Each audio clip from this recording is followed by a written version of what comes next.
ఈ విషయాలను మీరు ఇతరులకు చెప్పకూడదు. చెబితే మీకే నష్టం.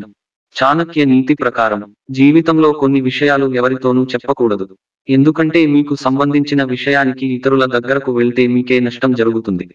పర్సనల్ విషయాలను ఒకరితో ఒకరు పంచుకుంటుంటారు. ఆ తర్వాత అనేక సమస్యలు ఎదుర్కోవాల్సి వస్తుంది.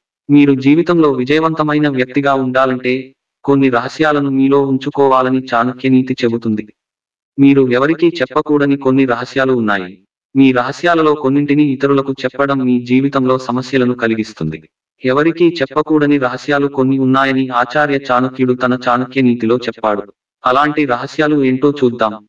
ఆరోగ్య సమస్యలు. మీ సమస్యలను ఎవరితోనూ పంచుకోకండి. మీ కుటుంబ సమస్యలు, ఆరోగ్య సమస్యలు లేదా ఇతర వ్యక్తిగత సమస్యల గురించి ఎవరికీ చెప్పకండి. దీని కారణంగా ఇతర వ్యక్తులు మీ బలహీనతను ఉపయోగించుకోవచ్చు. మిమ్మల్ని ఎగతాళి చేయవచ్చు. అలాగే మీ ఆదాయం, ఖర్చులు, పొదుపు, పెట్టుబడుల గురించి ఎవరికీ చెప్పకండి. దీనివల్ల మీ పట్ల అసూయపడవచ్చు, మీ నుండి ప్రయోజనం పొందేందుకు ప్రయత్నించవచ్చు. భవిష్యత్తు ప్రణాళికలు. చాణక్య నీతి ప్రకారం మీ కెరీర్ ప్లాన్లు, వ్యాపార ఆలోచనలు లేదా వ్యక్తిగత లక్ష్యాలను ఎవరికీ చెప్పకండి. దీని కారణంగా ఇతరులు మీ నుండి అన్నింటినీ తీసివేయడానికి లేదా మీకు హాని కలిగించడానికి ప్రయత్నించవచ్చు. మీ విజయాలు, ఆనందం గురించి అతిగా గొప్పగా చెప్పుకోకండి. ఇది ఇతరులను అసూయపడేలా చేస్తుంది. మీ గురించి ప్రతికూల ఆలోచన కలిగిస్తుంది. ప్రతి వ్యక్తి తన రహస్యాలను దాచుకోవాలి.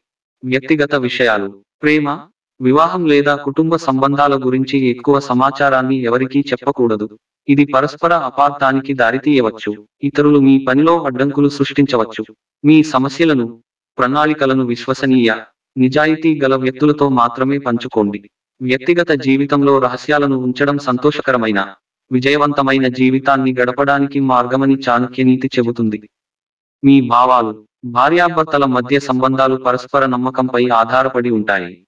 ఇద్దరూ తమ భావాలను ఒకరితో ఒకరు పంచుకుంటారు. అయితే మీ మధ్య ఉన్న విషయాలు మూడో వ్యక్తికి చెప్పకూడదు. ఇలా చేయడం వల్ల మీ వైవాహిక జీవితం బలహీనపడుతుంది. కుటుంబంలో ఉద్రిక్తత ఏర్పడుతుంది. తర్వాత మీకు ఎదురుదెబ్బ తగులుతుంది. ఈ రహస్యాన్ని ఎవరితో చెప్పకూడదు. ఒక వ్యక్తి తన అసలు వయస్సును ఎవరితోనూ పంచుకోకూడదని ఆచార్య చాణక్యుడు చెప్పాడు. కొన్ని మందులు, చికిత్సా పద్ధతులను రహస్యంగా ఉంచినట్లే మీ నిజమైన వయస్సును రహస్యంగా ఉంచడం కొన్ని సందర్భాల్లో మీకు ప్రయోజనం చేకూరుస్తుంది.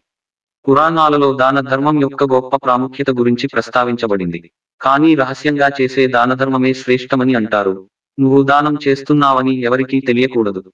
ఇది దానం పుణ్య ఫలితాలను ప్రభావితం చేస్తుంది.